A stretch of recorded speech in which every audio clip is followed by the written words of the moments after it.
নমস্কার, দেখছেন কলকাতা টিভি, সঙ্গে রয়েছে অনন্যা। শুরু করছি সংবাদ সারাদিন।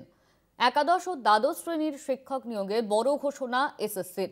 উত্তীর্ণদের তালিকা প্রকাশ হবে না জানালো কমিশন। রোল নম্বর দিয়ে ভিউ রেজাল্ট ক্লিক করেই জানা যাবে ফল। প্রাথমিক সাক্ষাৎকারের জন্য তালিকা প্রকাশ হবে শীঘ্রই। নথিপত্র যাচাই শুরু হতে পারে 17ই নভেম্বর থেকে। আমাদের সঙ্গে ফোন লাইনে রয়েছেন আমাদের প্রতিনিধি শুভঙ্কর মণ্ডল। শুভঙ্কর, থেকে কি আপডেট রয়েছে? দেখো, তোমায় জানিয়ে রাখি, এসএসসির একাদশ ও দ্বাদশ অর্থাৎ উচ্চ মাধ্যমিক স্তরের যে সহকারী শিক্ষক নিয়োগ, যার পরীক্ষা 14ই সেপ্টেম্বর হয়েছিল, তার ফল আজ প্রকাশিত হবে। এখনো পর্যন্ত ফল প্রকাশিত হয়নি। ফল প্রকাশিত হলে তালিকা নয়, ফলের যেভাবে পরীক্ষার্থীরা জানতে পারবেন তাদের রোল নম্বর, ভিউ রেজাল্ট বলে এসএসসি যে ওয়েবসাইট রয়েছে, সেখানে ভিউ রেজাল্ট বলে একটি আলাদা একটা জায়গা রয়েছে, বাটন রয়েছে, সেখানে ক্লিক করে নিজেদের রোল নম্বর দিলেই তারা কিন্তু তাদের রেজাল্ট জানতে পারবে। 7 নম্বরের যে পরীক্ষা, সর্বাধিক 40 নম্বরে কিন্তু সেখানে কিন্তু তারা উত্তীর্ণ, এবং সেই সঙ্গে সঙ্গে তোমায় জানিয়ে রাখি, প্রত্যেকে তার রেজাল্ট কিন্তু এইভাবে জানতে পারবেন। এবং সেইখানে দাঁড়িয়ে স্বাভাবিকভাবেই কিন্তু এই যে ফলাফল প্রকাশিত হবে, তারপর কিছুদিনের মধ্যে ইন্টারভিউতে কারা ডাক পাচ্ছেন তার তালিকা প্রকাশিত হবে। উত্তীর্ণ যারা হচ্ছেন তারা নয়, ইন্টারভিউতে যারা ডাক পাবেন তাদের তালিকা প্রকাশ করবে এসএসসি বা স্কুল সার্ভিস কমিশন। এবং 17ই নভেম্বর থেকে মনে করা হচ্ছে বা সম্ভাব্য ডেট এসএসসি দিয়েছে, যেদিন থেকে কিন্তু ডকুমেন্ট ভেরিফিকেশন অর্থাৎ নথি যাচাই শুরু হবে। এবং এটি খুব দ্রুততার সঙ্গে করা হবে। সম্ভাব্য তারিখ হিসাবে কিন্তু 17 তারিখ দেওয়া হয়েছে, তার আগে হতে পারে বা তার পরে হতে পারে। তবে এসএসসি একটা সম্ভাবনা প্রকাশ করেছে, এবং আজকে যে ফল প্রকাশিত হবে, এখনো এসএসসির ওয়েবসাইটে সেই ফল কিন্তু প্রকাশিত হয়নি। মনে করা হচ্ছে আর কিছুক্ষণ পর একাদশ এবং দ্বাদশের ফল প্রকাশিত হবে, এবং আগামী কয়েকদিনের মধ্যে নবম এবং দশম সেই পরীক্ষার ফলও কিন্তু প্রকাশিত হবে বলে এসএসসি ইতিমধ্যেই কিছুক্ষণ আগে বিজ্ঞপ্তি দিয়েছে। তার লেটেস্ট যে বিজ্ঞপ্তি বা একেবারে এই মুহূর্তে যে বিজ্ঞপ্তি প্রকাশিত হয়েছে কলকাতা বিভাগে আমরা দেখাচ্ছি, সেখানে কিন্তু স্পষ্ট বলা হয়েছে যে আজ যে ফল প্রকাশিত হবে, আরেকবার আমি জানিয়ে রাখছি অনন্যা, সেই ফল কিন্তু এসএসসি ওয়েবসাইটে যারা পরীক্ষার্থী ছিল, চাকরি প্রার্থী ছিলেন, তারা নিজেদের রোল নম্বর, ভিউ রেজাল্ট বলে একটি বাটন রয়েছে, সেখানে ক্লিক করে নিজেদের রোল নম্বর দিলে সেই ড্যাশবোর্ডে নিজেদের ফলাফল তারা জানতে পারবেন, দেখতে পারবেন।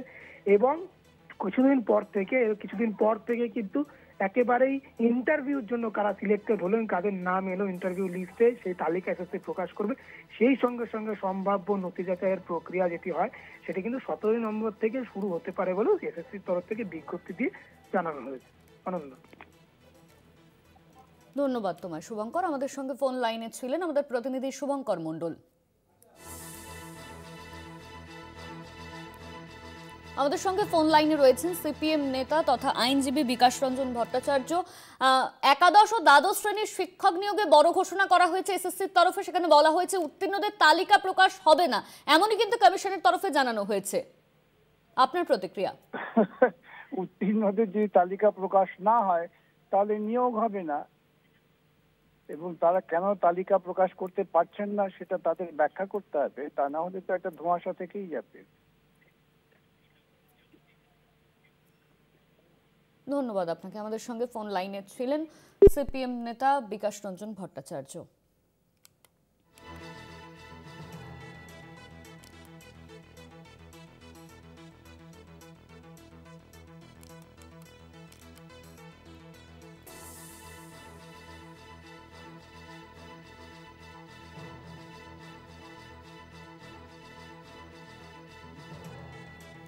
উত্তীর্ণদের তালিকা প্রকাশ হবে না জানালো কমিশন। প্রাথমিক সাক্ষাৎকারের জন্য তালিকা প্রকাশ হবে শীঘ্রই।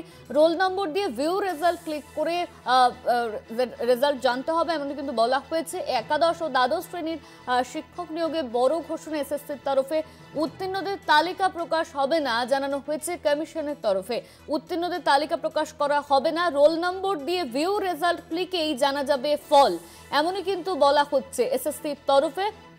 প্রাথমিক সাক্ষাৎকারের জন্য তালিকা প্রকাশ হবে শীঘ্রই। প্রাথমিক সাক্ষাৎকারের জন্য, ইন্টারভিউয়ের জন্য তালিকা প্রকাশ করা হবে শীঘ্রই, এমন কিন্তু জানানো হচ্ছে এসএসসির তরফে।